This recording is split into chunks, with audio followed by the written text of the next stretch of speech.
ትእትታው ዓበይቲ ሓይልታት ዓለም ኣብ ኤርትራን ኢትዮጵያን ነረብሓ ኢትዮጵያ ዶ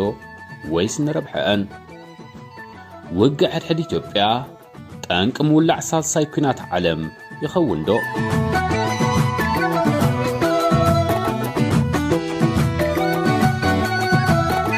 ኣብ ውሽጢ እዚ ዓመቱ ዝረገጸ ኢትዮጵያ ኣብ ከቢድ ውግእ ሕድሕድ ተሸሚማትሉ ዘላ ግዜ ብፍላይ ድሕሪ ምምጻእ ጆ ባይደን ናብ ዋይት ሃውስ ኤርትራን ሕብራት መንግስታት ኣሜሪካን ኣብ ሩስን ናይ ቃላት ኩናት ተሸሚመን ከም ዝጸንሓ ይፍለጥ።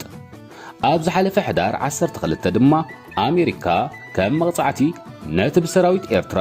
ኣብቲ ደማዊ ውግእ ሕድሕድ ተፈጺሙ ዝተባህለ ምግሃዝ ሰብኣዊ መሰላት ኣብ ርእሲ ኤርትራ ሓድሽ በይናዊ እገዳ ከም ዘንበረት ናይ ዝቕንያት ዜና እዩ። ማዕከን ግምጃ ኣሜሪካ ንሓይልታት ምክልኻል ኤርትራን ኣብ ስልጣን ዘሎ ሰልፊ ህግደፍን ኣብ ጸሊም መዝገብ ከም ዘስፈሮም ክገልጽ እንከሎ ሚኒስትሪ ዜናን ወፃን ኤርትራ ድማ ነዚ ውሳነ ዘይሕጋውን ዘይሞራላውን ድሕሪ መባል ንህዝቢ ኤርትራ ንምጉዳእ ዘይመደልካ ዝተገብረ ብምባል ከም ዝኸሰሰውን ናይ ዝቕንያት ተዘክሮ እዩ። ሰላምታ ይረሳዕናን ክቡራት ተዓዘብቲ ኤሪዛራ ኢንተርቴይንመንት ከመይ ቀኒኹም? ቀንዲ ኣርእስትና ኣብ ሞንጎ ኤርትራን ኣሜሪካን ተፈጢሩ ዘሎ ዘይምርድዳእ ዘይኮነ እንታይ ደኣ ጉዳይ ኢትዮጵያ ክሳብ ክንደይ ኣህጉራዊ መልክዕ ሒዙሎን ካብቲ ሃገር ሓሊፉ ናብ ሃገርናን ህዝብናን ካልኦት ሃገራትን ጽልው ይሕዲሩን ዝገልጽ ኣገዳሲ ኣብነት ብምዃኑ ዳ እምበር ልክዕ ከምቶም ኣብ ግዝያት ዝሑል ኩናት ኣብ ቀርኒ ኣፍሪቃ ብውሽጣዊ ምትፍናናት ንዘጋጥሙ ዝነበሩ ጸገማት ኣሜሪካን ሕብረተሰቤትን ኣብ ንሕድሕደን ከም መዋግዒ ሜዳታት ዝጥቀማሎም ዝነበራ ሕጂ እውን እንተኾነ ውግእ ሕድሕድ ኢትዮጵያ ብናይ ደገ ሓይልታት ዝተማእዘነ ይመስል። ነብሲ ወከፍ ኣብዚ ኩናት ኢዶም ዘንበሩ ናይ ደገ ሓይልታት ሽሕ እኳ ንመጻኢ ኢትዮጵያ ንምውሓስ ኢሎም ዝወሰድዎ ውሳነ ምዃኑ እንተሓበሩ ግደ ሓቂ ግና ኣብዛ ሓንቲ ካብዛ ዓበያ ሃገራት ናይ ኣፍሪቃ ዝኾነት ኢትዮጵያ ዘለዎም ረብሓታት እቲ ኣጋጢሙ ዘሎ ግጭት ንኸይሃድእ ቀንዲ ጠንቂ ኮይኑ ከም ዘሎ ይእመን። ልክዕ ካብ ተቐዳማይ ሚኒስተር ኣብ ኣሕመድ ኣብ 2018 ናብ ስልጣን ዝደየበሉ እዋን እዩ እዚ ሓድሽ መንግስቲ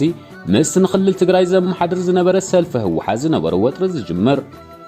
እቲ ካብ 1991 ናትሒዙ ኣብ መንግስቲ ኢትዮጵያ ዓብላል ተራ ዝነበረ ውድብ ህወሓት ብሕልፊ ብድሕሪ ኣብይ ኣሕመድ ሓድሽ ብልጽግና ዝተባህለ ሰልፊ ክምስርት ምዃኑ ዝኣወጀሉ ግዜ ካብ ፖለቲካ ኢትዮጵያ ይግለል ከም ዘሎ ክበርሃሉ ዝጀመረ። እዚ ሰዓበ ዘይምትእምማን ናብ ጥርዚ ድሕሪ ምብጽሑ ድማ ኣብ ናይ ዝሓለፈ ዓመት ወርሒ ሕዳር ናብ ወተሃደራዊ ረጽሚ ማዕበለ። በቲ ኣብ መጀመርያ እዋናት ናይቲ ግጭት ዘጋጠመ ቅልጡፍ ናይቲ ማእከላይ መንግስቲ ዓወታት እቲ ኩናት ኣብ ሓጺር እዋን ዝድምደም መሲሉ እኳ እንተቐረበ ሓይልታት ህወሓት ናብቲ ኣቐዲሞም ዝመልክዎ ስልትታት ደባይ ኩናት ብምምላስ ንኽልል ትግራይ ኣብ ዳግም ቁጽጽሮም ክመልስዋ ኸኣሉ።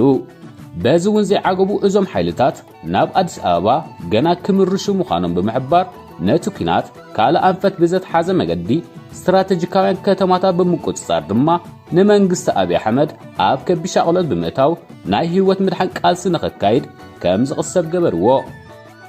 ነዚ ዛጊት 50,000 ሰባት ዘህለቐን 2 ሚልዮን ድማ ዘመዛበለን ብፍጹም ናይ ምዝዛም ኣንፈት ከርኢ ዘይከኣለ ዘሎ ግርጭት ማሕበረሰብ ዓለም ንምቁራጹ ተበጉሶታት ንኽወስድ ዓብ ጸቕጢ ፈጢሩሉ እኳ እንተሃለወ ዛጊት ግን ናይ ወፃኢ ሓይልታት ካብ ንምቁራጹ ንምብርዑ ዝያዳ ይሰርሓ ከም ዘለዋዩ ክግምገም ዝከኣል።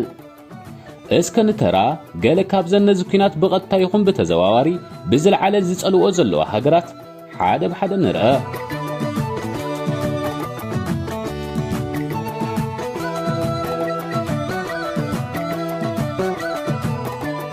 ሽሕ እኳ ዝበዝሓ መራኸቢ ብዙሃን ዓለም ብዛዕባ ተሳታፍነት ሰራዊት ኤርትራ ኣብዚ ኩናት ብሰፊሕ ዝዛረባ እንተለዋ ኣብዚ ሕጂ እዋን ግና ሰራዊት ኤርትራ ናብ ዶብ ኤርትራ ኢትዮጵያ ተመሊሱ ከም ዘሎ ይእመን። በዚ ምኽንያት ከዓ ኣብዚ ሕጂ እዋን ተሳታፍነት ኤርትራ ኣብዚ ጉዳይ ብዲፕሎማሲያዊ መልክዕ ዝተሓጽረዩ ክኸውን ዝኽእል። ብሰፊሑ ከም ዝግለጽ ምስ ህወሓት በይናዊ ዘይምርድዳእ ከም ዘለዎ ዝእመን መራሒ ኤርትራ ዘሎ ፕሬዝደንት ኢሳያስ ንቐዳማይ ሚኒስተር ኣብይ ነዚ ኩናት ብዝኾነ ዋጋ ንኽዕወተሉ ድፊት ክገብረሉ ትጽቢት ይግበር። ሰራዊት ኤርትራ ኣስታት 12 ኣዋርሕ ድሕርቲ ኣብ ኢትዮጵያ ኣትዩ ዝተባህለ ግዜ እገዳ ክብየነሉ ዝተደለየ ምኽንያት ድማ ፕሬዝደንት ኢሳያስ ኣብ ልዕሊ ቀዳማይ ሚኒስተር ኣብይ ልዑል ጽልዋ ከም ዘለዎ እተኣምን ኣሜሪካ ነዚ ሰራዊት ኤርትራ ገይርዎ ዝበሃል ገበናት ክትከስስ ኢላ ዘይኮነት ንቐዳማይ ሚኒስተር ኣብይ ኩናት ደው ንኸብል ጸቕጥ ንምግባር ምዃኑ ዝምግቱ ወገናት ድማ ኣብ ዝተርእዮታ ብምምርካዝዮም ነዚ ሰራዊት ኤርትራ ገይርዎ ዝበሃል ገበናት ክትከስስ ኢላ ዘይኮነት ንቐዳማይ ሚኒስተር አብይ ኩናት ደው ንኸብል ጸቕጥ ንምግባር ምዃኑ ዝምግቱ ወገናት ድማ ኣብ ዝተርእዮታ ብምምርካዝዮም ኣብቲ ንኣስታት 10 ዓመታት ኣብ መንጎ ሃገራት ኤርትራን ኢትዮጵያን ነጊሱ ዝነበረ ወጥሪ እቲ ቀንዲ ጠንቂ እቲ ብህወሓት ዝዕብለል ዝነበረ ማእከላይ መንግስቲ ኢትዮጵያ ካብ ዝተሓንጸጸ ልዕላዊ መሬት ኤርትራ ሰራዊቱ ከውፅእ ብዘይምኽኣሉ ዘጋጠመ ምዃኑ ማሕበረሰብ ዓለም ክረዳድእሉ ዝኽኣለ ነጥቢ እዩ ከም ምርኣያ ናይዚ ድማ ኣብ 2019 ኣብ ኣሕመድ ሽልማት ኖቤል ኣብ ዝተሸለመሉ ግዜ እቲ ቀንዲ ረቑሒ ነቲ ኣብ መንጎ ዘን ሃገራት ዝነበረ ናይ ዶብ ዘይምስምማዕ ንኽፈትሕ ተበግሶ ብምውሳዱ ዝብል እዩ በዚ ምኽንያት ከዓ ኣብቲ እዋን እዚ ውልዶ መራሒ ኣብዚ ዞባ ቀጻልን ንኹሎም ህዝብታት ዘሳትፍን ርግኣት ከምጽእ ብማሕበረሰብ ዓለም ዓብ ተስፋ ተነቢሩሉ ነበረ እንተኾነ ግና እዚ ናይ ዝሓለፈ ዓመታት ምዕባለታት ከም ዘነጽሮ እቲ ናይ ሰላም ስምምዕ ከም ገበር ኮይኑ ነቲ ናይ ሓባር ጸላእ ዝኾነ ህወሓት ንምጥፋእ ዝተገብረ ስምምዕ ይመስል እዚ ናይ ሰላም ሽልማት ኖቤል ምኽንያት ዝኾነ ስምምዕ ድማ ብመንጽር ሓቂ ስምምዕ ናይ ኩናት ከም ዝነበረ ክግመት ይከኣል በዚ መንጽር ከዓ ምትእትታው ናይ ኤርትራ ኣብዚ ኩናት ነዚ ግርጭት ንምፍታሕ ዝኸበደ ዝገብሮ እኳ እንተኾነ ፈጺሙ እቲ እንኮ ነዚ ኩነታት ዝሓላለኽ ዘሎ ናይ ደገ ረቑሒ ዘይምዃኑ ግን ብብዙሓት ተንተንቲ ዝእመነሉ እዩ ብዝተፈላለያ ዜናዊ ማዕከናት ከም ዝግለጽ እቲ መንግስቲ ኢትዮጵያ ዝተፈላለዩ ዕላማታት ትግራይ ንምድብዳብ ዝጥቀመለን ዘሎ ድሮናት ካብ መንግስቲ ቱርክ ዝተለቀሐነን ብተወሳኺ እውን መንግስቲ አብይ ብዕልክ ከም ዝገልጾ ምስ መንግስቲ ቻይና ስጡም ዝምድና ኣለዎ በዚ መንጽር ከዓ ኣብ 2020 ቻይና እቲ ኣብ ኢትዮጵያ ዝለዓሉ ወፍርታት ዝገበረት ሃገር እያ ኣብቲ ሃገር ካብ ዝተገብሩ ሓደሽቲ ፕሮጀክታት ድማ 31 ሚእታዊት ናይ ቻይና ክኾኑ ከለዉ ሕብራት መንግስታት ኣሜሪካ ብ21 ሚእታዊት ዓባይ ብሪጣንያ ድማ ብ5 ሚእታዊት ካብ ጠቕላላ ወፍርታት ብምክያድ ይስዕብኣ ብተወሳኺ መንግስቲ አብይ ኣብ ምዕራባውያን ሃገራት ዘለዎ ጽጋዕተኛነት ንኸጉድብ ብዝብል ሓሳብ ምስ ሃገራት ስዑድ ዓረብን ሕብራት ኢማራት ዓረብን ጥቡቕ ዝምድናታት ክገብር ተራእዩ እንተኾነ ግዳ ናይዘን ኣብ ልዕሊ አብይ ንሓፂር ዝዓለመ ስትራቴጂታት ከም ዘለወን ዝእመን ሃገራት ወሽመጥ ጽልዋታተን ነዚ ኩናት ብዝለዓለ ካብ ዝሓላለኽ ዘሎ ምኽንያታት ምዃኑ ይግምገም